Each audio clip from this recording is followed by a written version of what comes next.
الحمد لله وكفى والصلاة والسلام على من لا نبي بعده ولا رسول بعده ولا معصوم بعده لا أمة بعد أمته ولا رسالة بعد رسالته ولا خلافة بعد خلافته ولا شريعة بعد شريعته أما بعد أعوذ بالله من الشيطان الرجيم بسم الله الرحمن الرحيم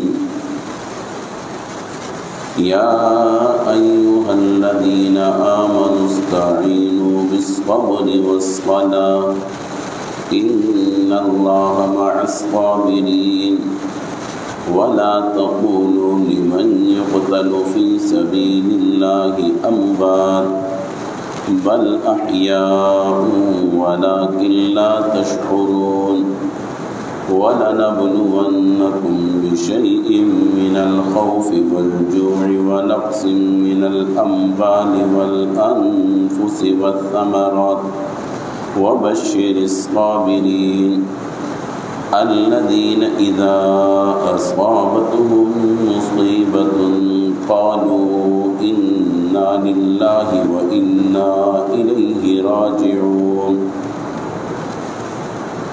رب اشرح لي صدري ويسر لي أمري واحلل عقدة من لساني يفقهوا قولي رب زدني علما نافعا رب زدني علما نافعا رب زدني علما نافعا سبحانك لا علم لنا إلا ما علمتنا إنك أنت العليم الحكيم.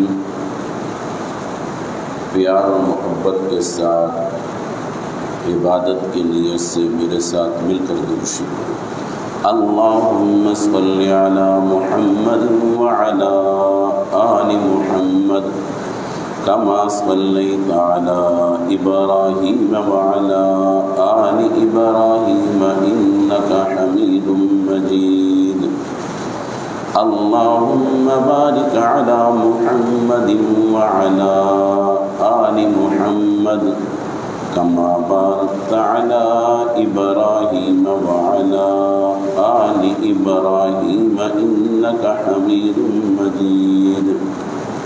محترم سامعین ذی وقار،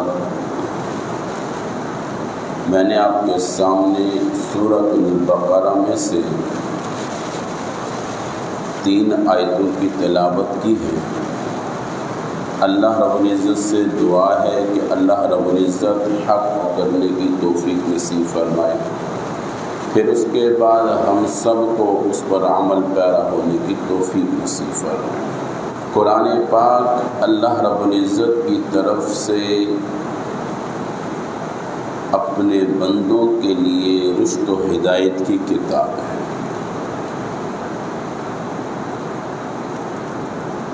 یہ قرآن پاک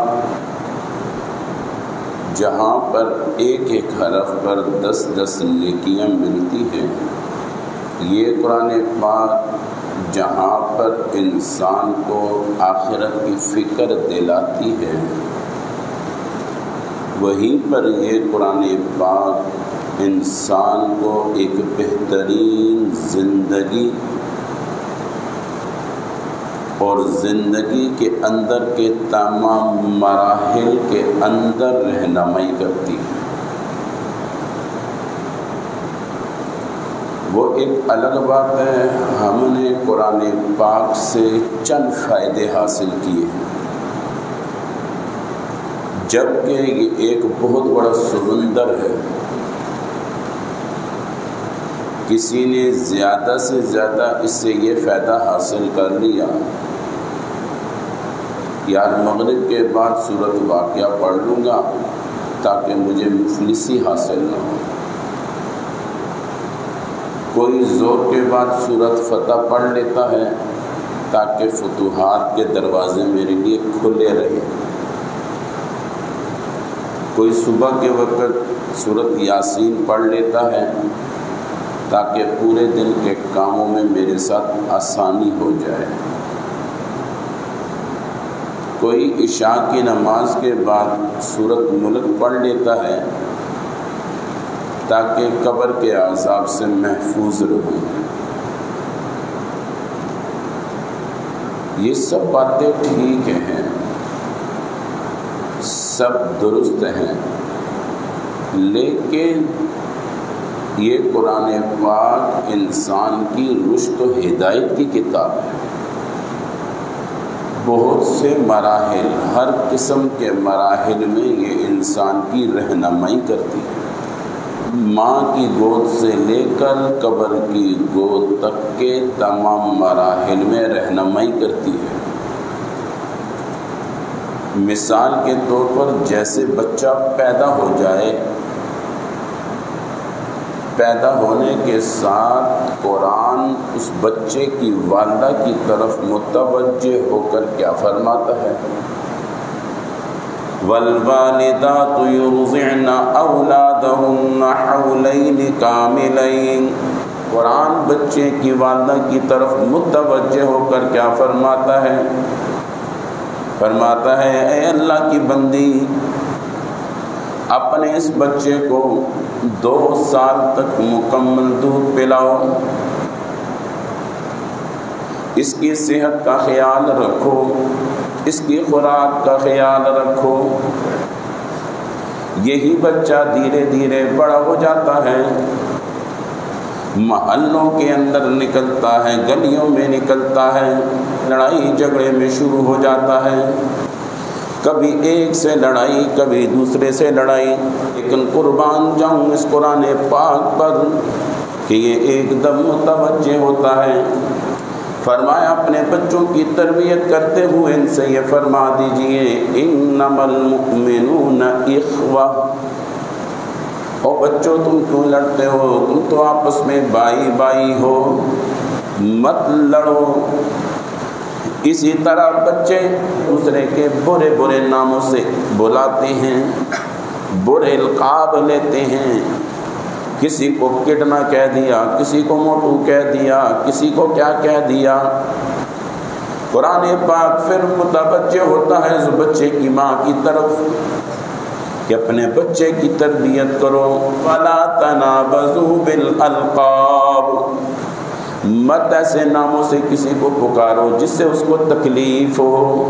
جب کھیل کود ختم کر کے اپنے گھروں کی طرف آ جاتے ہیں، ایک دوسرے پر الزام لگاتے ہیں کہ گھر محلے میں کوئی شیشہ ٹوٹ گیا، کھیلتے ہوئے کچھ ہو گیا، کیا خود الزام دوسرے پر، حرکت اپنی الزام دوسرے پر، مستی اپنی غلطی دوسرے پر ٹھوک دی۔ پھر قرآن اس کی والدہ کی طرف متوجہ ہوتے ہوئے فرماتی ہیں اپنے بچے کی تربیت کرتے ہوئے اس کو کہو وَلَا تَلْمِزُوا أَنفُسَكُمْ، نہیں بیٹا کسی پر الزام نہیں لگاتے، اگر آپ سے غلطی ہو گئی تو معافی مانگ لو، کوئی بات نہیں، کسی پر الزام مت لگاؤ۔ قرآن پاک ایک ایسی مقدس کتاب ہے، ایسی مطہر کتاب ہے، ہر قسم کا حل موجود ہے۔ بچوں کی تربیت ہو تو وہ بھی اس میں موجود ہے، کاروبار تنزل کی طرف چلا جائے اس کو اٹھانا ہو تو اس کا حل بھی قرآن میں موجود ہے، رشتوں کے مسائل آ جائیں تب بھی قرآن رہنمائی کرتا ہے، کس عورت سے شادی کرنی چاہیے، اس عورت میں کون سی صفات ہونی چاہیے۔ اس لیے تو فرمایا اگر تم چاہتے ہو تم دنیا کو جنت بنا لو تو 3 چیزوں پر غور و فکر کرو، تمہاری دنیا جنت بن جائے گی۔ نمبر 1 فرمایا سب سے پہلے مکان، پھر مکان کے اوصاف، پھر مکان جس محلے میں ہے اس محلے کے اوصاف بیان کیے۔ ان صفات پر محلہ مشتمل ہو تو وہاں پر مکان لے لو، اگر ان صفات کا حامل نہ ہو تو وہاں پر مکان مت لو۔ قرآن ہے۔ نمبر 2، شادی کے لیے جس عورت کا انتخاب کر رہے ہو اس کے اندر بھی وہ صفات ہونی چاہیے. اور رسول اللہ صلی اللہ علیہ وسلم نے صفات بیان فرمائی. فرمایا ایسی صفات کی عورت ہو اس عورت سے شادی کرو. اس کا فائدہ کیا ہوگا؟ تمہاری دنیا جنت بن جائے گی، راحت ملے گا، سکون ملے گا، خوشحالیاں ملے گی.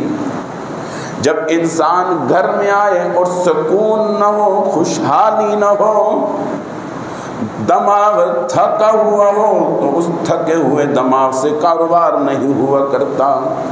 اس تھکے ہوئے دماغ سے ترقی کی طرف کبھی نہیں جاتا. نمبر 3 فرمایا بعض جگہ کاروبار، بعض جگہ سواری. فرمایا سواری بھی ایسی ہو جو تمہاری وفادار ہو. اس لیے کہتے ہیں نا کسی نہ کسی کے ساتھ اپنا روحانی تعلق رکھو. جیسے کہ دنیا کے اندر ہم ایک دوسرے سے مشورہ کرتے ہیں تو وہیں پر اپنے ایسے لوگوں کو منتخب کرنا چاہیے جو روحانی حوالے سے آپ کی رہنمائی کرے، آپ کی رہنمائی کرے. بے شمار فائدے ہو جاتے ہیں. انسان تھوڑے سے وقت میں اچھا خاصا ترقی کی طرف چلا جاتا ہے، کیونکہ اللہ اپنے بندوں سے بے پناہ محبت کرتا ہے. اسی محبت کے زمرے کے اندر بے شمار چیزیں ہیں، بے شمار چیزیں. اللہ براہ راست کسی کا ہاتھ پکڑ کر یہ نہیں کہتا یہ نقصان دہ ہے، یا براہ راست انسان کو ہاتھ سے پکڑ کر یہ نہیں کہتا یہ کام کر لو. اس کے کچھ انداز ہیں. کبھی خواب کے اندر آ جاتا ہے، کبھی چھٹی حس کی بیداری ہو جاتی ہے، اور زیادہ تر ایسے لوگوں کے سائے تلے چلنے چاہیے ہیں جو روحانی حوالے سے اللہ کے بڑے قریب ہوں، ان سے تعلق ہو. اور اسی طرح اس میں سے ایک طریقہ استخارہ ہے، اور اسی میں سے ایک طریقہ موقع محل کی دعائیں ہیں. مثال کے طور پر گھر سے باہر جو نکلنا ہے،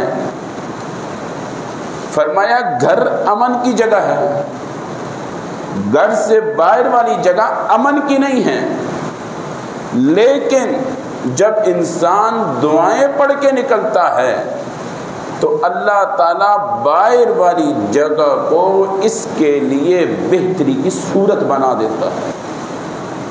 حدیث پاک میں آتا ہے جب انسان جیسے گھر سے باہر نکلتا ہے الٹا پیر باہر رکھے، بسم اللہ توکلت علی اللہ، اب یہ پڑھ لے. فرمایا اس کے گھر کی حفاظت اللہ کہتے ہیں میرے ذمے، اور جب تک یہ باہر ہے اس کی حفاظت میرے ذمے. جس کام کے لیے جا رہا ہے اس کام کو آسان کرنا میرے ذمے، اور جو لوگ اس کو دھوکہ دینے کے لیے بیٹھے ہوئے ہیں ان سے بچانا اللہ کہتا ہے میرے ذمے. اب دعا ہے کتنی، بسم اللہ توکلت علی اللہ. مختصر سی دعا ہے، کوئی مشکل نہیں ہے، اور بڑی بڑی پریشانیوں سے مصیبتوں سے اللہ تعالیٰ انسان کو بچا دیتے ہیں. یہ جو موقع محل کی دعائیں ہیں اس میں بہت سی بہتریاں ہوتی ہے. بات کر رہا تھا قرآن پاک ہر موڑ میں انسان کی رہنمائی کرتا ہے. فرمایا کبھی ایسا بھی ہو جاتا ہے کسی بھی معاملے کے اندر دو شخص تمہارے پاس آ جائیں، فیصلہ لے کر آئیں کہ ہمارے درمیان فیصلہ کر دیجئے. یاد رکھنا جو آنے والے ہیں ان کے چہروں کی طرف مت دیکھو، چہرے سے وہ کیا ہیں چھوڑو ان کو. یا ایھا الذین آمنوا ان جاءکم فاسق بنبأ فتبینوا ان تصیبوا بِنَبَإٍ فَتَبَيَّنُوا أَن تُصِيبُوا قَوْمًا بِجَهَالَةٍ فَتُصْبِحُوا عَلَى مَا فَعَلْتُمْ نَادِمِينَ۔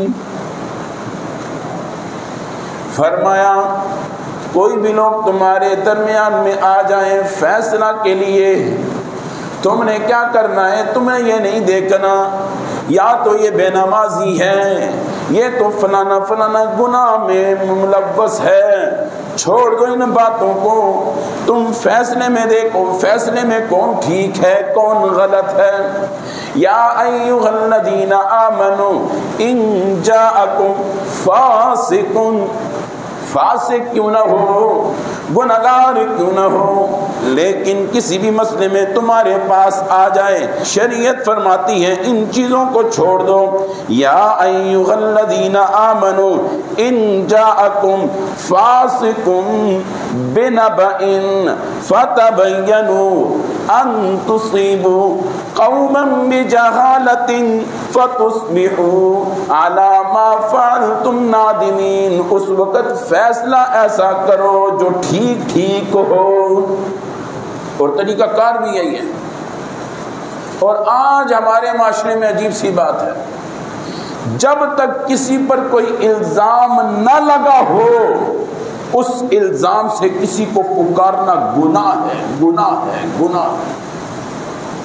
ہمارے معاشرے میں ہے بہت سی چیزیں ہیں، بس میری طبیعت ہے، اور بابا اپنی طبیعت کو پیچھے رکھو، ہماری رشد و ہدایت کی کتاب کون سی ہے؟ قرآن پاک ہے۔ ہم نے قرآن کو دیکھنا ہے، ہم نے رسول اللہ صلی اللہ علیہ وسلم کے فرمان کو دیکھنا ہے۔ آپ صلی اللہ علیہ وسلم کا فرمان ہمارے لیے سب سے بڑی چیز ہے۔ آپ کا فرمان ہمیں کیا فرماتا ہے، قرآن ہمیں کیا فرماتا ہے، لیکن نہیں، ہم اپنے معاشرے کو دیکھ رہے ہیں جس کی وجہ سے ہم تنزل و تباہی و بربادی کی وجہ سے۔ ظہر الفساد فی البر والبحر بما کسبت ایدی الناس، ظہر الفساد فی البر والبحر بما کسبت ایدی الناس۔ فرمایا چاہے خشکی ہو چاہے تری ہو، اس کے اندر کے اوپر جو فسادات ہوتے ہیں، خشکی کے اوپر جو فسادات ہیں، سمندر کے اندر کے جو فسادات ہیں، وہ تمہارے اعمال کی وجہ سے ہیں۔ تم اپنے اعمال کو درست کر دو، جتنے اچھے اعمال اوپر کی طرف جائیں گے فیصلے بھی اتنے اچھے ہوں گے، جتنے برے اعمال اوپر کی طرف جائیں گے اتنے برے فیصلے تمہارے اوپر ہوں گے۔ اور آج ہم نے اپنے فیصلے کس پر رکھے؟ حکومتوں پہ رکھے۔ حکومت کیا کر لے گی؟ بارش نہیں ہو رہی، حکومت وہ بارش برسا سکتی ہے، تھوڑی دیر سوچے۔ بابا حکومتیں کچھ نہیں کر سکتی، کرنے والا کون؟ کرنے والا کون؟ ساری دھرتی کس کی مٹھی میں؟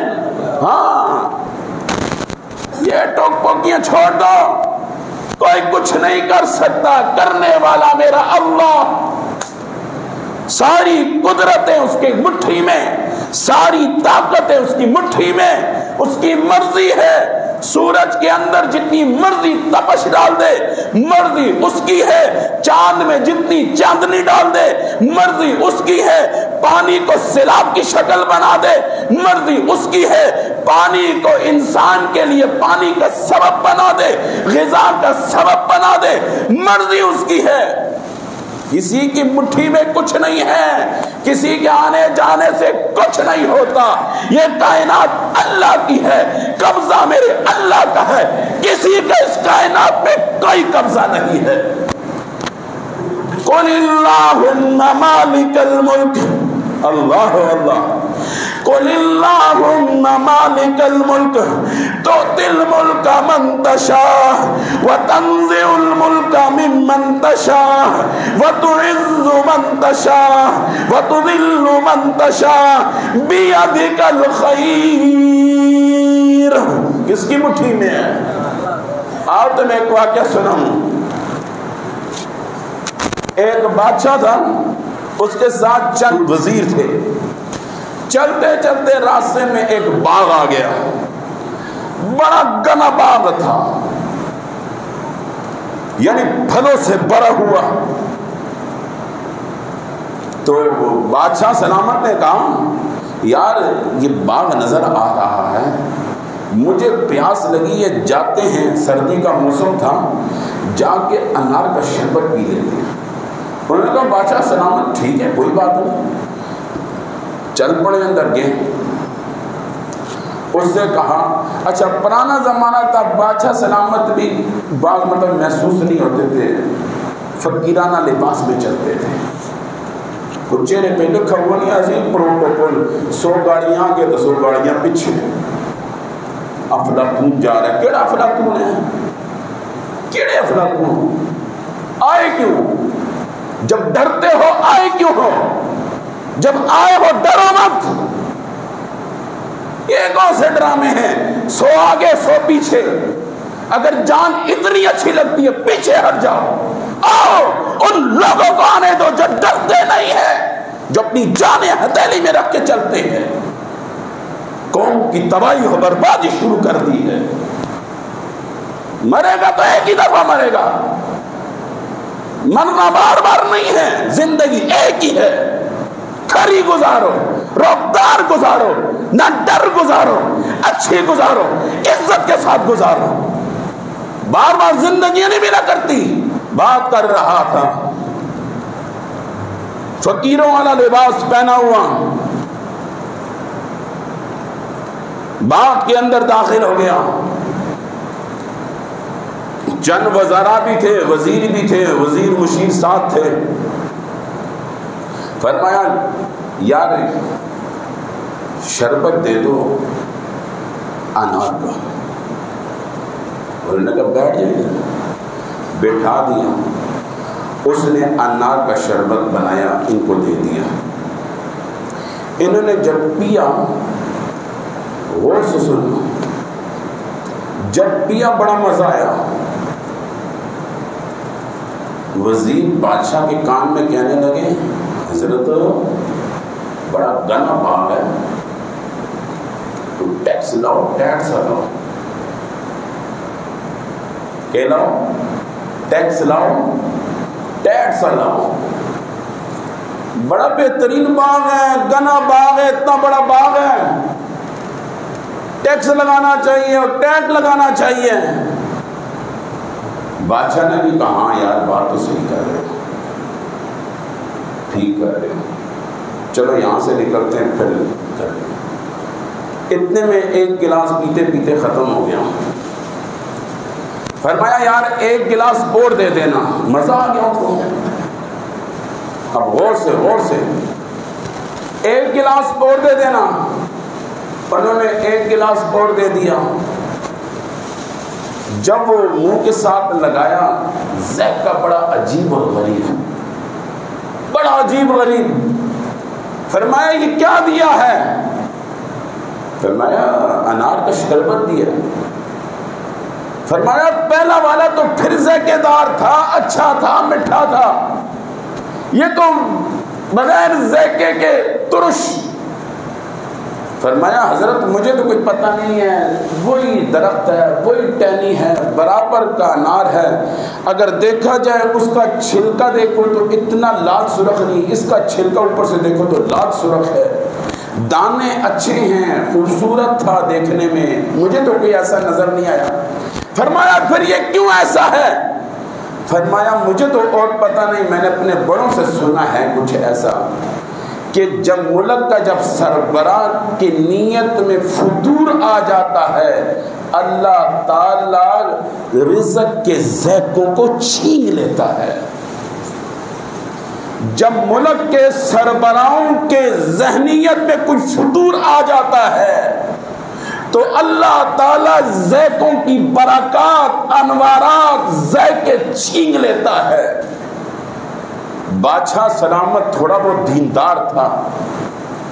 ایک دم دل میں آیا، پتہ تو اس کو نہیں ہے میں بادشاہ ہوں، دل میں توبہ کر دی، جو ترتیب چل رہی ہے وہی چلنے دو، بس میری توبہ ہے، میں ٹیکس میں نہیں لگاتا، جو ہے وہی رہنے دو۔ اتنے میں انہوں نے پینے شروع کر دیا دوبارہ، جیسے گلاس منہ کے ساتھ لگایا ذائقہ پلٹ کر آ گیا،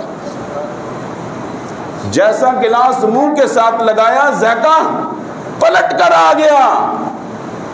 او میرے بھائیوں، او میرے دوستوں، اس مجمع کے اندر اگر کوئی 40-50 سال سے اوپر لوگ ہیں، ان سے کہو، یا کوئی آپ کا ایسا دوست ہے ان سے کہو، اگر ایسے لوگوں سے تعلقات ہیں ان سے کہو کہ پرانے زمانے میں کمانے والے کتنے تھے، کھانے والے گھر میں کتنے تھے، اور پھر کمانے کا انداز اس وقت کیا تھا، آج کیسے ہے، اس وقت کی سہولیات اور آج کی سہولیات کیسی ہیں۔ بابا مسئلہ یہ نہیں ہے، مسئلہ دل کا ہے، مسئلہ یہ نہیں ہے، مسئلہ میرے آپ کے اعمال کا ہے۔ خدا کی قسم اٹھا کے کہتا ہوں، تم فرشتہ بھی اٹھا کے لے آؤ اس کرسی پر، فرشتہ بھی اٹھا کے لے آؤ، اللہ اس فرشتے کو تباہ برباد کر کے دکھائے گا۔ حدیث میں آتا ہے، آپ صلی اللہ علیہ وسلم کا ارشاد ہے، میرے پیارے حبیب صلی اللہ علیہ وسلم نے فرمایا، جب امر بالمعروف نہی عن المنکر تم چھوڑ دو گے، بات ریکارڈ ہو رہی ہے، جس مرضی مفتی کے پاس چلے جاؤ، یہ حدیث پوچھ لینا، اگر یہ حدیث ٹھیک ہے تو جا کے پھر آ کے اپنے آپ کو بدل دو، اگر وہ کہ یہ حدیث ٹھیک نہیں ہے، بڑی مجلس میں آ کے کہہ دینا اللہ اللہ اللہ اللہ۔ میرے پیارے حبیب صلی اللہ علیہ وسلم نے کیا فرمایا، جب عمل بالمعروف نہیں عن المنکر چھوڑ دو گے، ظالم بادشاہ تم پر مسلط کر دیے جائیں گے۔ ہاں، ظالم بادشاہ تم پر مسلط کر دیے جائیں گے۔ فرمایا عمل بالمعروف نہیں عن المنکر تم چھوڑ دو گے، بے موسم بارشیں شروع ہو جائیں گی، جب بارش کی ضرورت ہوگی اس وقت بارش نہیں ہوگی، جب بارش کی ضرورت نہیں ہوگی اس وقت بارش ہوگی، بارش کا جو مقصد ہوگا وہ تمہیں حاصل نہیں ہوگا۔ بارش کا مقصد کیا ہوتا ہے؟ غلے کا اگانا۔ بارش کا مقصد کیا ہوتا ہے؟ اپنی زمین کے اندر پانی کا ٹھہر جانا۔ اللہ اللہ، میرے پیارے حبیب صلی اللہ علیہ وسلم نے فرمایا اس بارش کو اللہ سیلاب کی شکل بنا دے گا، اس بارش کو فصلوں کو گرانے کی شکل بنا دے گا۔ پھر فرمایا جب عمل بالمعروف نہیں عن المنکر تم چھوڑ دو گے، تمہارے عزت والے لوگوں کو اللہ ذلیل کرنا شروع کر دے گا۔ آپ صلی اللہ علیہ وسلم نے فرمایا عمل بالمعروف نہیں عن المنکر تم چھوڑ دو گے، تم ہاتھ اٹھاؤ گے، دعائیں کرو گے، اللہ تعالیٰ تمہاری دعاؤں کو بھی قبول نہیں کرے گا۔ اور آج سرعام گناہ ہے، سرعام گناہ ہے۔ کون سی جگہ ہے جو گناہوں سے پاک ہے؟ کون سی جگہ ہے؟ کون سی محفل ہے جو گناہوں سے پاک ہے؟ چغل خوریاں ہم نہیں کرتے، بہتان ہم نہیں لگاتے ہیں۔ حدیث پاک میں آتا ہے نا، غیبت کرنا گناہ ہے۔ کیا غیبت کرنا کیا ہے؟ غیبت کرنا کیا ہے؟ ہم غیبت نہیں کرتے، ہم ایک دوسرے کی غیبت نہیں کرتے، جس کی پلیٹ میں کھاتے ہیں اس کی غیبت نہیں کرتے، جس نے مجھے اور آپ کو ترقی دی ہوتی اس کی غیبت نہیں کرتے، جس نے مجھے اور آپ کو عروج دیا ہوتی اس کی غیبت نہیں کرتے، جس سے میں نے اور آپ نے سیکھا ہو تو اس استاد کی غیبت نہیں کرتے، جس مولوی کے پیچھے ہم نے نمازیں پڑھی ہو تو اس کی غیبت نہیں کرتے، جس ماں باپ نے ہمارے اوپر اتنا خرچ کیا اس ماں باپ کی غیبت نہیں کرتے، خالہ کے پاس جا کے ماں کی غیبت نہیں کرتے، چاچا کے پاس جا کے باپ کی غیبت نہیں کرتے، تایا کے پاس جا کے باپ کی غیبت نہیں کرتے، سسرال میں جا کے ماں اور باپ کی غیبت نہیں کرتے، بہنوں کو ذلیل نہیں کرتے، بھائیوں کی باتوں کو جا کے کزنوں کے سامنے نہیں کرتے، ان کو ذلیل نہیں کرتے۔ یہ کوئی وفاداری ہے؟ ایک وقت میں کسی نے اگر ہمدردی نہیں کی تو اس کا یہ مطلب ہے آپ سے دشمنی شروع کر دو. بابا زبان کو لگام لگاؤ. کیسی زندگی شروع ہو گئی ہے, جس جگہ بیٹھ وہ ایسے وہ ایسے وہ ایسے وہ ایسے وہ ایسے. اور خدا کا خوف کرو, بس کر دو چیزوں. ابھی یہ کرونا گزرا یار, ابھی یہ کرونا گزرا. اس وقت معیشت کی حالت کیا ہے, اس وقت ہماری زندگیوں کی حالت کیا ہے, اس وقت ہمارے گھروں کی حالت ہے کیا. بھائی بھائی سے بچھڑا ہوا ہے, باپ بیٹے پر اعتبار نہیں کرتا, ماں بیٹی پر اعتبار نہیں کرتی, بہن بہن کو اعتبار نہیں ہے, بھائی کو بھائی پر اعتبار نہیں ہے. اور کیا چاہتے ہو, اوپر سے پتھر برسے. مقتدیوں کا امام کا آپس کا تعلق کہاں تک پہنچ گیا, پیر مرید کا تعلق آپس میں کہاں تک پہنچ گیا, استاد شاگرد کا تعلق کہاں تک پہنچ گیا. رشتہ دار تتر بتر ہو چکے, محلے کے اندر کے حالات کہاں تک پہنچ چکے, پڑوسیوں کے حالات کہاں تک پہنچ چکے. توبہ نہیں کرنی, اور خدا کے بندوں توبہ کر دو, زبانوں کو لگام لگا دو. اور عبد الرحمن مسجد میں آنے والوں, خدا کی قسم آپ کا خیر خواہ ہوں, آپ کا خیر خواہ ہوں. میں کسی جماعت کو لیڈ نہیں کرتا, میں کسی جماعت کی رہنمائی نہیں کرتا. اگر کرتا ہوں قرآن کو لیڈ کرتا ہوں, رسول اللہ کی باتیں کرتا ہوں. بس مجھے کوئی نہیں چاہیے. دھرتی میرے اللہ کی, نظام میرے اللہ کا چلے گا. بس چھوڑ دو, زبانوں کو لگام لگاؤ, آنکھوں میں حیا پیدا کر دو, ہاتھوں کو گناہوں سے روک دو, حلال کماؤ, ماں باپ کی عزت کرو, بھائیوں کا احترام کرو, پڑوسیوں کے ساتھ خیر خواہی سے پیش آؤ, ایک دوسرے کو سلام کرو, ایک دوسرے کو گلے سے لگاؤ, ایک دوسرے کو بوسہ دو, ایک دوسرے کا احترام کرو, ایک دوسرے کو اچھے ناموں سے پکارو, ایک دوسرے کی عزت کرو. چھوڑو کن چکروں میں پڑ گئے, کن چیزوں میں ڈل گئے, کون سی زندگی, کون سا رخ اختیار کر دیا. اگر اسی حالت میں رہتے رہتے اگر مجھے اور آپ کو موت آ گئی, ہماری موت پھر کیا ہوگی, قبر کا حشر کیا ہوگا.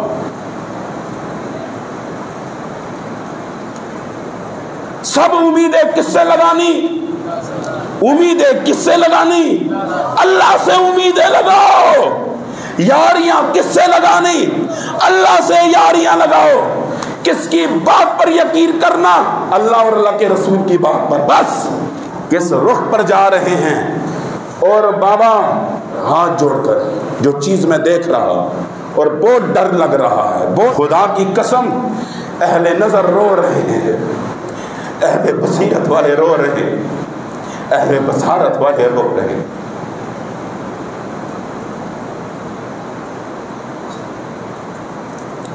اس جگہ تک نہ پہنچ جائیں, پھر وہاں سے نکلنا مشکل ہو جائے. میں نے کسی موڑ پر آپ کو کہا بھی تھا, میں نے کہا اللہ نہ کرے وہ حالات آئیں, اللہ نہ کرے وہ حالات آئیں, لیکن وہ حالات بہت قریب ہوتے چلے جا رہے ہیں.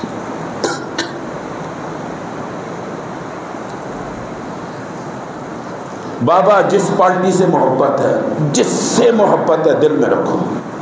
کس میں رکھو, جس سے محبت ہے کس میں رکھو, دل میں رکھو. اور اس کا اظہار اپنے ووٹ سے کرو. بس بس بھائیوں سے دشمنی مت کرو, باپ سے دشمنی مت کرو, ماں سے دشمنی مت کرو, بہنوں سے دشمنی مت کرو, چاچوں سے دشمنی مت کرو, ماموں سے دشمنی مت کرو, مت کرو, مت کرو. محلے میں فساد مت پھیلاؤ, مت پھیلاؤ, مت پھیلاؤ. اس محبت کو اپنے دل میں رکھو, اس کا اظہار اپنے ووٹ سے کرو. بس بس اس سے زیادہ نہیں. لیکن حالات کو بدلنے والا کون ہے؟ اللہ ہے۔ حالات کو بہتر کرنے والا اللہ ہے۔ کسی کے مٹھی میں کچھ بھی نہیں ہے، سب جھوٹ فریب ہے، سب فریب ہے، سب جھوٹ ہے۔ اس پر میں آپ کو قرآن کی آیتیں سناؤں تو آپ کی عقل حیران ہو جائے گی۔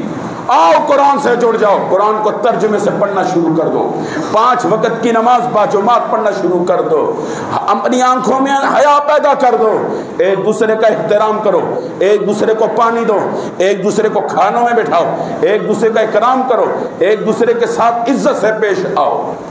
وہ جس میں بھی ہے، جس پارٹی میں بھی ہے، اپنا کام کرے گا، اپنا کام کرے گا۔ اللہ عمل کی توفیق نصیب فرمائے۔ وآخر دعوانا الحمدللہ۔